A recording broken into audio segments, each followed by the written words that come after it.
All right, guys, welcome back to the online Women's Basketball Summit.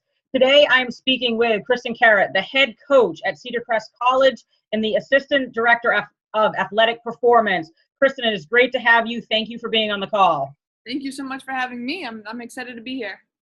So I would love to start by just talking about your career as a college basketball player and then kind of transition into how you got into coaching and then strength and conditioning. So tell us about your basketball career. Yeah, so I started playing college basketball at Keene State College. There I had kind of a rough career. I actually ended up having 2 herniated discs in my back, and that was caused from squatting, from lifting. I ended up playing my freshman year, a couple games my freshman year, redshirting my sophomore year because I was just told I wasn't going to be able to play. And then I ended up transferring after my junior year to Becker College because my high school coach ended up getting the head coaching job there, and he was just phenomenal, so we did that. The kind of cool thing is in that transition period of when I wasn't playing, I spent a lot of time in the weight room. I spent, I was lifting 3-4 days a week. I was, doing things you're not supposed to do with a herniated disc, stretching my hamstrings a lot, kind of all those faux pas things. And I realized that strength training was really what was making me better.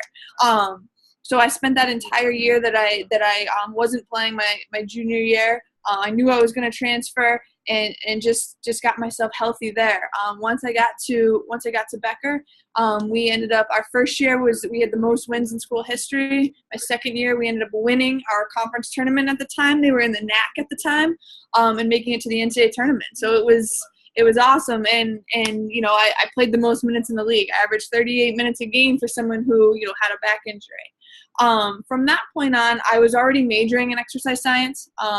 I knew that I wanted to get into strength and conditioning, but at Becker, we didn't have a strength coach. It was a small Division III school, so it was pretty much anything that my team did, I led it, and I was still in school, so I wasn't a pro by any means, but I started to use some of the things that I was doing, as far as glute activation stuff, hip mobility stuff that's now everybody talks about, but it's common sense stuff in a way if you know what you're doing.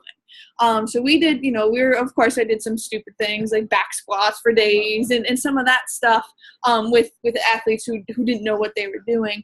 But that's kind of how I got started with the strength and conditioning path was at Becker.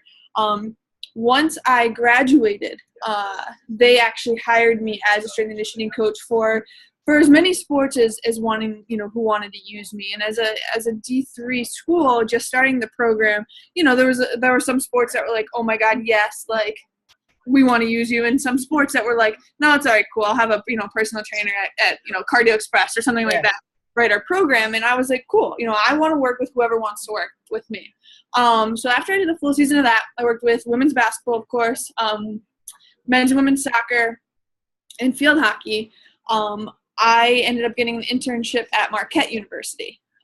There I worked primarily with the women's basketball team. And just like, that was just eye-opening to me. I'm like, oh my God, I get these women in the weight room all year. Like, this is great. We can do so much stuff. And I was lucky enough that I worked under Rudy Thomas, who now owns his own gym in California. But he taught me a bunch. He taught me, I was researching and going to the NSCA conference and all this stuff. And he was like, you can kind of just keep it simple. Just keep it really, really simple with female athletes. Really just – you don't need to do anything crazy to really, get them to where they need to be athletically. So while I was there, working with women's basketball, I was kind of like, man, do I miss basketball? Like, do I miss coaching basketball? And I found myself a lot of times like watching their practices more than like doing what I was supposed to do as an athletics, as a strength and conditioning intern. I'd be like, well, that's a cool drill. I'd be writing it down, and Rudy'd be like, hey, she only played 11 minutes. Go and take her in the weight room. I'm like, all right. Can I just watch 5 more minutes? So I fell back in love with basketball again, and I ended up when I left Marquette, I ended up moving back to Connecticut, and I coached with my college coach and high school coach back. He was now back in high school, and just fell in love with it. From there, I was lucky enough that one of my friends from high school played basketball at Tufts University. And she just reached out to Coach Berube and said, do you need an assistant? And it just happened that her assistant was leaving and I was able to step right up. So I made the trek from Hartford to Boston every day. Yeah. I mean, it was definitely worth it, but yeah, it was a lot. But I also got to control and have a lot of input in, their dynamic warm up, what they were doing in the weight room. And they have a great strength and conditioning staff at Tufts. But Coach Berube didn't really have a background in it. So she's like, yeah, sure, whatever he says goes. And, she wasn't really, checking in on the girls. D3, we're not allowed to check on them over the summer, but she was like, yeah, I have this, program from when I was in college. Like, we can, we won a national championship. And I was like, yeah, can I look at that? And so, she was awesome in letting me have input and being able to stretch the girls on the road and just kind of like, pretty much we were able to cut down her overuse injuries that she had seen, since she had been there. I came in her 10th year. So, we were able to and it was just working with the strength staff, working with the athletic training staff. But now she had someone on staff with female basketball players who knew what they were doing, strength and conditioning wise, but also knew basketball and understood, what cutting looks like, what rebounding looks like, what pounding on the floor for, entire basketball season looks like. And we were able to have more candid conversations with the athletic training staff and with strength and conditioning staff, just kind of being like, hey, let's talk about, let's all work together. And that's great. You don't see that very often in Division III where we can all just kind of work together. And I think the kids liked it because now they kind of got me all year round. They knew that if they had a question in the weight room that I would be in there and I'd be able to answer it. And because at Division III, there's usually one strength coach and 4 teams in the weight room. So it was really beneficial to our athletes. From that point, after my 3rd year there, I decided that I was going to leave Tufts. My grandmother has Alzheimer's, and so it happened to be that I had to go home and take care of her. And that's when I went back to working in high school for a little bit. I worked at Nichols College as basketball coach and their strength coach there. They didn't have a strength and conditioning program, so I was doing the in-season and out-of-season lifts with them, really trying to get them to fall in love with the weight room. That's a big problem that I saw once I got to Nichols, who's they're an up-and-coming, program and up-and-coming school, starting to make moves in the Division III world. But they, a lot of those kids were like, well, coach, I don't want to get big. Like, I don't want to look like a boy. I don't want to, I don't want to do this, or can't you just get me abs? Like, can't we just do core work? And I was like, well, we can. And we can get you abs, but that double cheeseburger you ate on Thursday, Friday, and Saturday that you put on Instagram is not going to help. So we started to really look into what they needed as basketball players, also what they liked to do, and got into more of, all right, cool, we're going to start building you from the ground up, because they didn't really have a base. So it was really, really keeping it simple and working, with a lot of preventative ACL stuff, which for me basically is a combination of mobility, between our ankle and our hips, stability in the knee, working on our posterior chain, and really getting those glutes to fire when we want them to fire, and not our quads when we don't want our quads to fire. We really started to work with that, and knock on wood, I guess we didn't have one major injury that entire season I was there. And granted, that's not by any means because of me, but I think also getting in their head that what we're doing is going to prevent that or help prevent that. They were kind of like, oh, I'm good. Like that, I think a lot of it had a little bit to do with a little bit of mental toughness in that regard. So that was when I really started talking with, Division III female athletes of like, okay, as a basketball player, this is what we need to focus on. And, like I said, trying to get them out of the CrossFit mentality, nothing against CrossFit, but out of that mentality of, well, I can do 75 box jumps. Why can't I jump higher? Well, all right, let's talk about this. So getting them out of that mentality and starting to get into, well, what does your sport look like? when you cut, are you jumping off 2 legs or are you really exploding off of 1 leg? And starting to get them to break down what we do in basketball, and they realize, oh yeah, I really do use single leg stuff more than I do, double leg stuff. Yep. I'm like, all right, cool. So let's work on that, and let's break down single leg stuff. Let's start doing, single leg exercises and really, getting them down to understanding what our movements look like and just kind of going from there. After that, I went back to high school for a year to really just, and once again, some of it had to do with my grandmother, but went back to high school for a year. Did a lot of their strength and conditioning stuff, not a whole lot, but enough to get them to fall in love with what we were doing.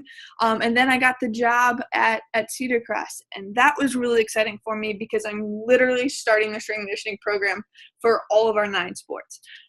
Obviously working with basketball was my priority. But it's cool to get these kids who had never, at Cedar Crest, it's an all-girls school, yeah, who really don't like to spend time in the weight room, who've never really worked out at this level before, just really played their sport, and get them to love the way their body feels, the way that their body looks, they're starting to think about nutrition a little bit more. And we saw last year was the first year that we didn't have for all the teams that worked with me. Now, granted, some teams once again wanted to do their own thing with their own, and I let that happen. I'm not forcing it on anybody. If I'm here to use me if you want. And with all the teams that worked with me, we didn't have one season-ending knee, shoulder, hip, any type of injury, and we were really ecstatic about that.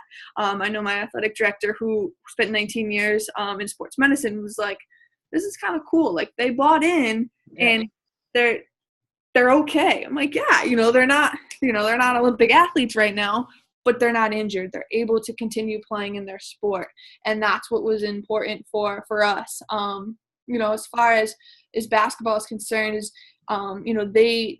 my kids had never been in the weight room that was, I guess, constructive or actually on the program. So I like the idea, like, Coach, we did this last Monday. I'm like, I know, but just think when we do this in 4 more Mondays, how good you're going to be at it. And they started to get that, like, okay, cool. And they started to get competitive with it. And I loved breeding that competitiveness in the weight room. With very simple activities. We have a very, very small weight room in one squat rack and one set of dumbbells. So it's nothing crazy, but they had fun with just, hopping off 1 leg to 2 legs. We got them to play hopscotch. We got them to do obstacle courses, got them moving. But first, they fell in love with foam rolling, fell in love with stretching. They fell in love with what I call movement prep, which I know is a hot topic right now. Yeah. But getting their bodies to move and then say, okay, cool, now we're going to do something fun with it. But then they started to realize that it was conducive to our sport. So, they spent a lot of time this summer with their summer workouts. They're almost done with their summer workouts because my freshmen come in 2 weeks. So they're almost done. I'm giving them 2 weeks off before we start when they get back with me August 30th. So they're getting 2 weeks off, but now they love it. And, they're like, Coach, they're like, my glutes, my, this and that. And they don't say butt anymore. They're like, my glutes, there you go. My hamstrings. And they're like, I love when I'm on a group text with them, or, I try to talk to them every 2 weeks, and, they're like arguing with each other about who has the higher RDL weight now. And I'm like, do you realize you just had RDL? Yeah. Like, it's not that thing that we do on 1 leg anymore. It's this. And I think that's great. They understand the importance of it. For those people that will eventually listen to the call, an RDL is a Romanian deadlift, because I'm sure some people might not. So you're going into your 2nd year at Cedar Crest. Yep. So you touched on a little bit that during the summer you can't have the kids stay on campus, not like D1. No, they can't stay on campus. Okay. And the crazy part about it is we really can't require them to check in with us.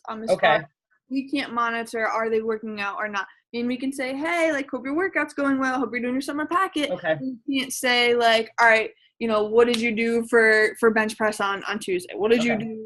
Did you do your 2-mile run? Like, did you do your T drills, your L drills? What's your time? We're not allowed to do that. Now, if they say, Coach, guess what? I got, 4 seconds on a T drill or something, something crazy like that. Well, that's awesome.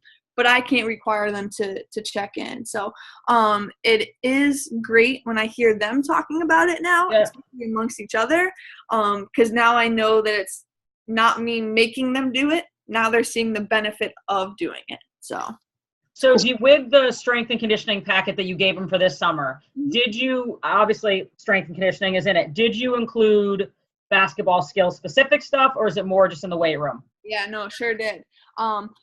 For us and where we're at, and I think that it's helpful at the Division III level, is I need to make it relevant. I need to, and they're only going to do it if they see a purpose to it. You know, it's a little bit different than Division I where they're fighting for scholarships. Here, it's like, well, it doesn't matter if I do it or not. And I'm trying to show them that, yeah, when you put a basketball in your hand and you're doing speed work, or, you know, I have my kids doing single leg glute bridges, and when they come down, they just are laying down shooting the ball, working on form shooting. Little stuff like that, yeah, you know, some coaches may be like, oh, that's cool, like that just sounds kitschy, and it is, but it gets them to do it. It gets them to understand it. It gets them to work on firing their glutes and then going up into that shot, just little things. But yeah, they're definitely getting skills work in it as well. As we progress into the season, right when they get back with me, they're going to be doing a lot of their agility drills into a catch and shoot situation. Or into a dribbling situation. And I can send you some of that stuff. But they're going to be doing that stuff on the basketball court as a strength and conditioning session with a basketball. So when they come back, I actually don't know. I played Division I, so I don't know a ton about D3 or D2. So when you get back, I know for us, when we were in the preseason for D1, we would obviously be best friends with the strength coach. But we also had time with our coaches more in the preseason with our position coaches. Do you have time with the athletes in the preseason now, or is it still more?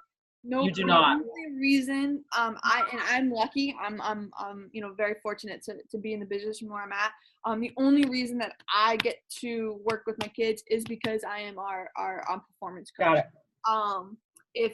And that's kind of the only reason that they can have a basketball. I can't coach them in basketball at all while they're doing it. So if, you know, one of my kids who I know is a left-handed shooter, right, and is chucking up stuff with her right hand, the only thing I can correct was, all right, I need you to land softer. I need you to, you know, like that's the only stuff that basketball wise.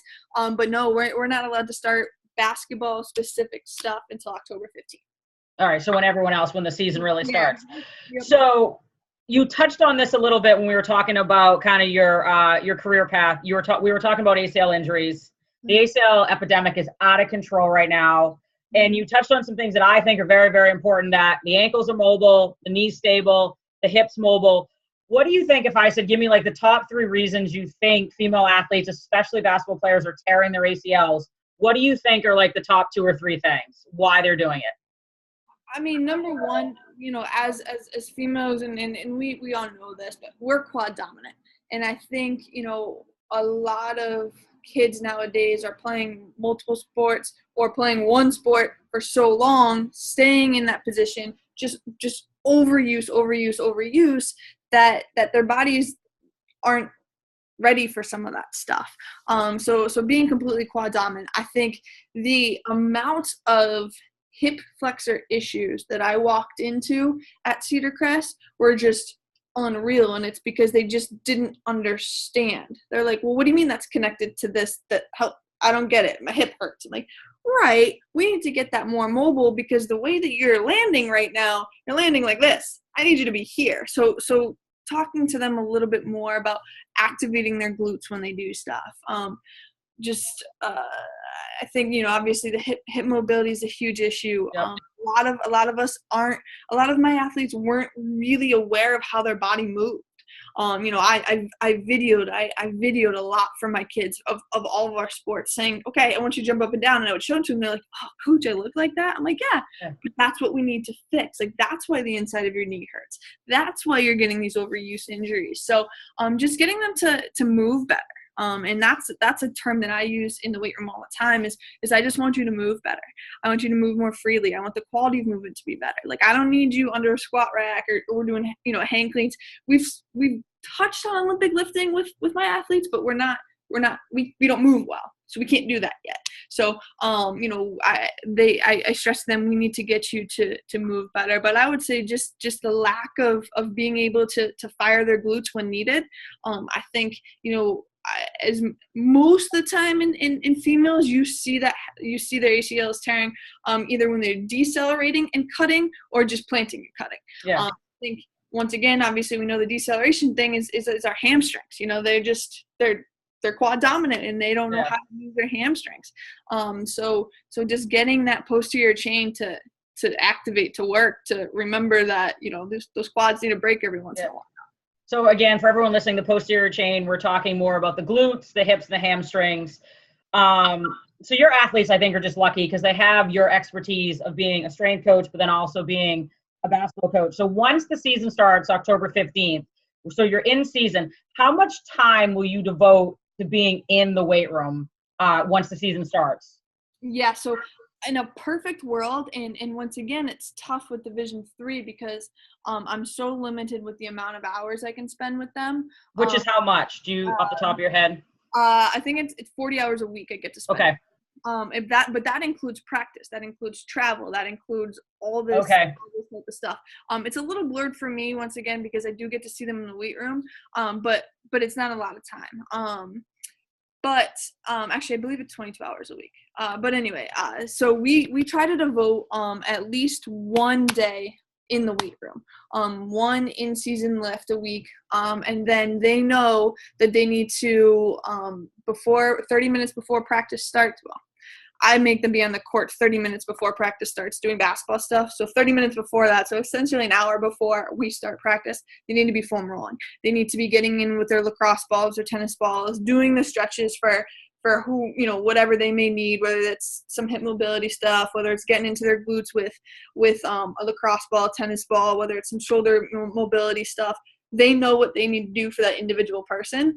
And they're doing that before practice. So that's kind of good, is they have me in that regard they know what they need pre-practice. And then in post-practice, if they're not running to class, we have a lot of 6 a.m. practices, not because I'm that big mean coach, but it's just the way that our class schedule works. We have a lot of night classes, so I don't want my kids, coming to practice at 9 o'clock at night after having a full day. I just wouldn't get anything out of them. And same thing as a strength coach. I'm not going to get anything productive done at 9 o'clock at night after they've had this, full day of classes and whatnot. So we do a lot of 6 a.m. So the kids that don't have to rush off to class, they're in our athletic training room. They're icing. They're taking care of some of that. They're doing some of their rehab stuff. So, let's say they have a shoulder injury, or I've told the athletic trainer I don't like the way their scaps are retracting. We're here rather than, get into that scap retraction. They'll have them doing some PT stuff. And they help me out a lot. It's just me with 9 teams. So they help me out in a lot of that regard. And we have good communication too, where I can have an athlete at any sport walk in to the training room and they'll email me and say, hey, we need to work on that ankle mobility. She cannot, do the simple, ankle mobility. Like, let's work on that. I'm like, all right, cool. So we can kind of take care of that. So that's kind of what that looks like there. And of course, depending on how practice goes, or depending on how the game goes the day before, we might have some stuff in the weight room at 5 a.m. As all coaches. All right. So one day a week in season. Again, you get it. I mean, I've been around the game a long time. You get it. You get that your athletes and just female athletes in general need to be in the weight room, but a lot of female athletes are not. What do you think the disconnect is from spending on the court for the training and then off the court getting in the weight room? Obviously, we know that females are afraid to get big and bulky, and we need to educate them there. But what do you think? There's something else? Is there any tips you want to give everyone about how to get these females to get in the weight room? I think you have to tell them why. I think the athletes that I work with now crave the why am I doing this? And right now, some coaches take it as, they need to know answers to everything. And when I was young, I just used to do it because coach told me. Well, it's kind of cool now, though, that we get to empower these athletes with knowledge. And, and of course, it's the getting buff thing. It's I don't want to look like my dad. I don't look like my brother. I don't want to look like my boyfriend, all that stuff. But what I try to do is I try to explain, listen, you're not going to look like that. First of all, you don't eat enough. Second of all, you don't have enough testosterone, and I was like, we don't lift that way anyway.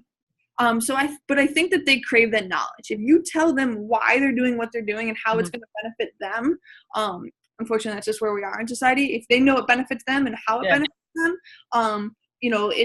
they're going to be more apt to do it. And for me, what was huge is creating the relationships with my athletes.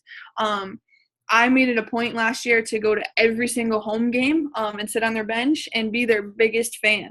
So when they came out and needed something stretched or something was bothering them, they knew that I cared about their team, their success on the court, on the field, whatever it was. So they trusted me. And I think that's important too. I think the fact that I'm around all the time is my way. That helps too. So it's not like, oh, I have a question, let me go to coach's office. Oh, coach isn't here. She's a part-time strength coach, or I'm fortunate, and I think Cedar Crest is fortunate that they were able to put the money into having me, full-time as basketball coach and a strength coach, so that I'm there for these kids with questions. And it goes the same with nutrition too. A big thing now with my athletes is pre-workout and protein shakes. And they're like, well, coach, can I drink this pre-workout? And I'm like, it's a banned substance. No, you cannot. And they're like, it's a what? A where? But my boyfriend, I was like, your boyfriend's not trying to play an NCAA sport. Yeah. And then educating them about protein shakes and kind of, we used to call some of them tummy tires, right? I'm like, it's terrible. But I've never heard that. Okay. But just kind of educating them on I love where your head's at. I love that you're taking this in. But what are we doing it for? Are we doing it to recover? Are we doing it because you want to get big? Are we doing it as a meal replacement? What's going on here? And once again, educating them. The more they know about the why and how it works and what's going to benefit them, I think they're more apt to get in the weight room. So I love, number one, that you're trying to educate your athletes and just the athletes in general. I think that's important nowadays for our female athletes, especially our basketball players.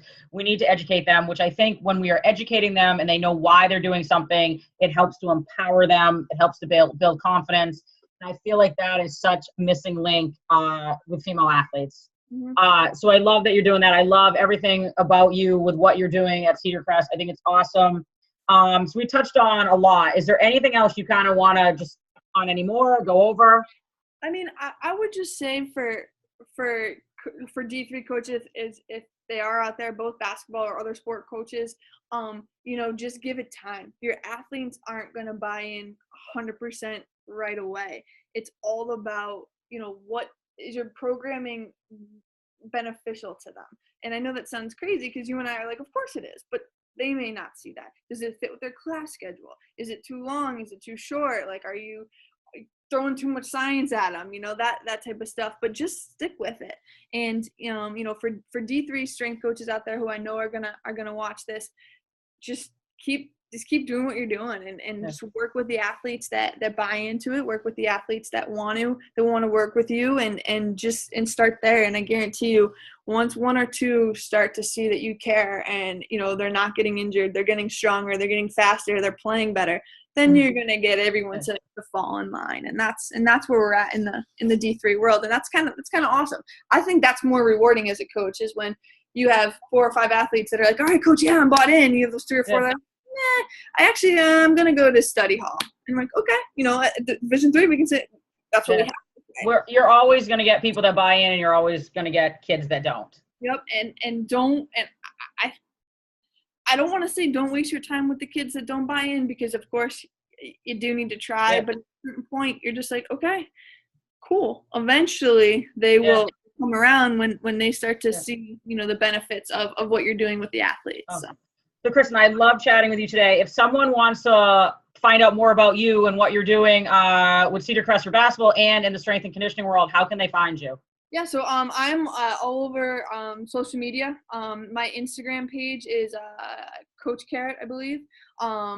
And on there, you'll find a good example of the basketball coaching life and the strength and conditioning life, as I use that page for all of my teams, all of my athletes. And then my email address is just knkarat@cedarcrest.edu. I love to answer questions, love to learn too from other D3 coaches or other basketball coaches on what they're doing in the weight room. I think that's how we grow, our sport and what we love to do.